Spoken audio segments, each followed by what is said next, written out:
छत्तीसगढ़ राजनांदगांव का चुनाव बड़ा दिलचस्प था। आखिर तक काफी कड़ा मुकाबला था, लेकिन राजनांदगांव विधानसभा की एक तरफा लीड ने भूपेश बघेल को शिकस्त दे दी। राजनांदगांव लोकसभा से 44,000 से ज्यादा वोटों से भूपेश बघेल हार गए। रिपोर्ट देखिए।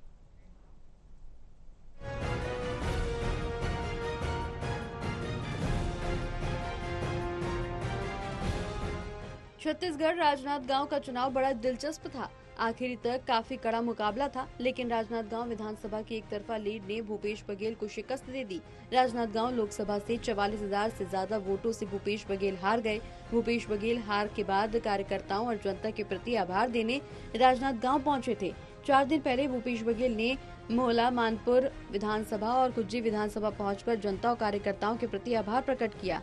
6 जून को बघेल राजनांदगांव और कार्यकर्ताओं को आभार प्रकट करने पहुंचे थे। भूपेश बघेल ने उनकी चुनाव में हार और कांग्रेस में बागी बलौदाबाजार घटना और केंद्र में बीजेपी की सीट कम आने पर बयान भी दिया। करने मैं हर प्रत्येक विधानसभा में जा रहा हूँ, जिसके पहले मोहला, मानपुर, खुज्जी और डोंगरगांव विधानसभा किया था। आज नांदगांव और उसके बाद डोंगरगढ़ और खैरागढ़ विधानसभा जाऊंगा। आज नांदगांव लोकसभा शहरी और ग्रामीण क्षेत्र दोनों के कार्यकर्ताओं के प्रति मैंने आभार व्यक्त किया और आज सभी साथियों ने खूब मेहनत की। रिजल्ट जो भी है, जनता ने जो आदेश दिया, हम सबको सिरोधार्य है। जिस प्रकार से आवाज़ें उठ रही है, इससे स्पष्ट है कि ये जो सरकार है बहुत स्थिर सरकार नहीं है। ये डराने धमकाने की कोशिश जो पहले इनकी जो फितरत रही है उस प्रकार से करेंगे तो इसको।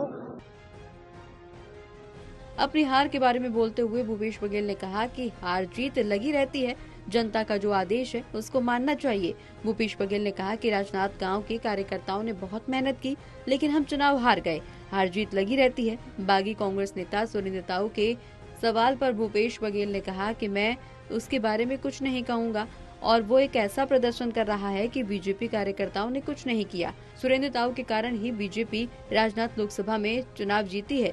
बलौदाबाजार के हिंसक आंदोलन के बारे में बोलते हुए भूपेश बघेल ने कहा कि विष्णुदेव सरकार में कानून व्यवस्था पूरी तरह से संभालने में वो असफल रही है। लगातार कुछ न कुछ घटनाएं हो रही हैं।